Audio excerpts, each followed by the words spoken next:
Здравствуйте, мои уважаемые зрители.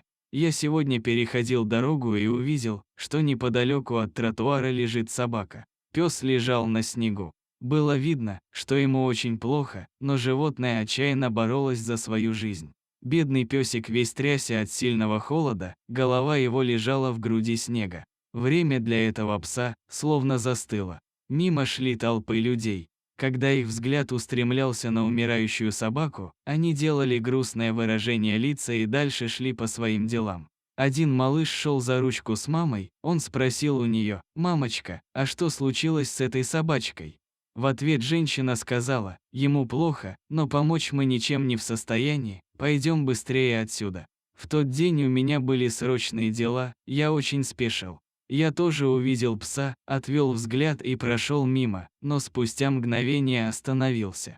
Я понял, что не могу оставить это живое существо в таком состоянии. Пес был обречен на верную смерть. Я подумал, что если не помогу собаке сейчас, а просто уйду, то, возвращаясь вскоре домой, увижу ее труп.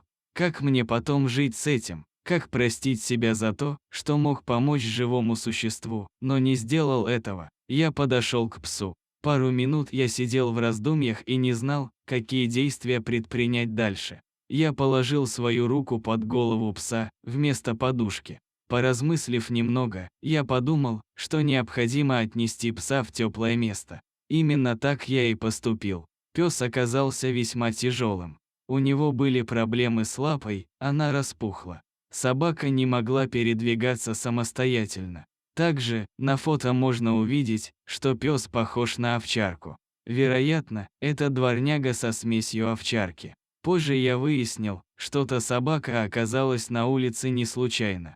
Бывший владелец просто выбросил ее из машины и уехал. В это невозможно поверить. Когда я нес на руках этого огромного пса, то почувствовал себя героем. Непередаваемое ощущение. Я почувствовал, что могу совершать хорошие дела во благо другим.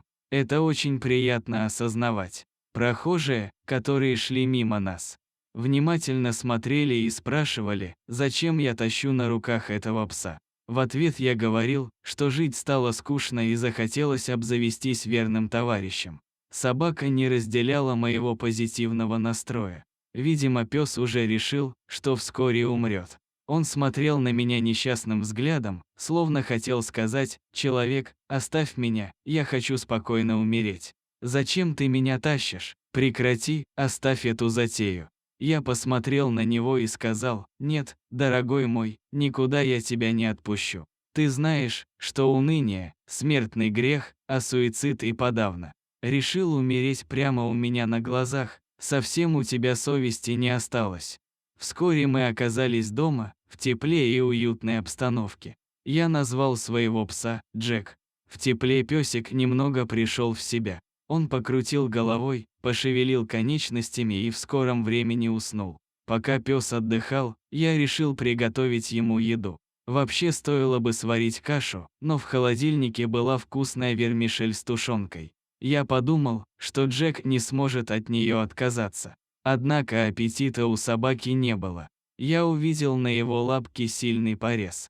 Видимо, животное долго мучилось. Поэтому мы отправились к ветеринару. В клинике Джеку зашили и обработали рану. Надеюсь, что теперь Джек быстро восстановится. Спасибо за то, что досмотрели этот ролик до конца. Подписывайтесь на наш канал, у нас много интересных видео о животных. До свидания.